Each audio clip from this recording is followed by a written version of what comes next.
I've been invited to talk a little bit, couples, about, how to spend this month of May and how to turn your minds and your hearts during this month. The majority of couples I know usually are either in the midst of marriage prep or they got married in May. But be that as it may, it's also the phrase that came to me is this is also a time for First Communions. This Saturday, actually, will be a day when people have First Communions, or during this whole month of May. And so this phrase that I want you to take away during this little meditation, am I in communion with my spouse? Now I'm going to go over a few practical ways to kind of think about that and maybe examine your heart. But the idea that I would like you to think about is, really, am I present to my spouse? Communion is really about presence, the presence of God. And so it's very easy to be in the same room, I guess, with a spouse, in the same home, and yet at the same time be very distant. Now, I'm in a house now with 5 other guys, so I get that the fact that we're present and not present, doing work, responsibilities, they're all seminarians are studying, right? But one of the things that's occurring to me is when we are together, am I really present? Or am I just detaching myself or distancing myself even when I'm in the same home with the people? So the first I would just like you to think about is, am I in communion with my spouse in my mind? Am I thinking of my spouse, thinking how my spouse thinks? Am I also trying to understand some of the worries and anxieties and fears of my spouse? A lot of times, for all of us, our first response is, does somebody understand me? Does somebody get me? Well, maybe we can learn to work through the process of understanding other people, and then people will understand us. It's very hard, as the scripture said about a week ago about the road to Emmaus, how they were so sad, the disciples, looking downcast, scripture says, and they didn't recognize Christ. Secondly, am I in communion with my spouse in how I listen? It's very hard to develop the ability to be a good listener. Sometimes when I'm outside hearing confessions, it's very hard. There's a fire truck going by. There's a lot going on. And so I have to really concentrate, but I have to concentrate in an act of charity, an act of love. The person before me is Christ. So I have to focus on Christ. I have to be present to Christ in that person.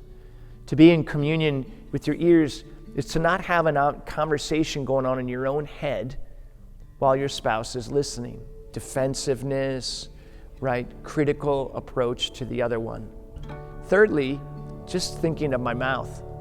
How are your words in communion with your spouse? Now, granted, I understand that there's been a lot more closeness during these times. And imagine maybe that this has brought up some strengths and some weaknesses within you and within your own spouse and possibly within your marriage. I've talked to a number of folks that have said, Father, this has been good, but it's been hard. And I love that phrase, but the idea of that it's been hard is this. I've had to confront some things in my own heart that I kept being busy about to address. So I could be busy with work, busy with the kids, busy with whatever. And now I really have to look at that. Is your mouth really in communion in how you speak? How do you speak to your spouse when they need to hear your voice? Does it penetrate their heart, or does it seem critical and kind of like nails on a blackboard at times when it's difficult? And finally, are you in communion with your bodies? That beautiful gift of love that God gives to spouses. But your bodies must be in union, communion. And each of the bodies, my husband, my wife, they must also have an integral truth about themselves. They cannot be selfish. They cannot be selfishly using themselves. And so we have to really understand that in order for me to give communion to my spouse, I must have an interior peace, an interior presence. Otherwise, I can end up objectifying or expecting even an entitlement of my spouse. And that just creates a wall. These today and then the next 2 nights or 2 days, I will prepare a little meditation for you, just that you can, as spouses, begin to think, what is God asking of me? And am I really in communion? I would like you also to read John chapter 2, verse 1 to 11, and just begin to think in your life when things seem to be lacking. Do you trust Christ? This is the wedding at Cana in Galilee. And in that gospel passage, obviously they ran out of wine, which is embarrassing, which is difficult. Our Lady noticed it, notices the small things. How many of us are noticing the small things about our spouses, but in a critical way, and even about ourselves? And so that's not what Our Lady did. She noticed something lacking and brought a solution with love, not a solution with a critical approach. May the Lord give you peace as you read John chapter 2, verse 1 to 11.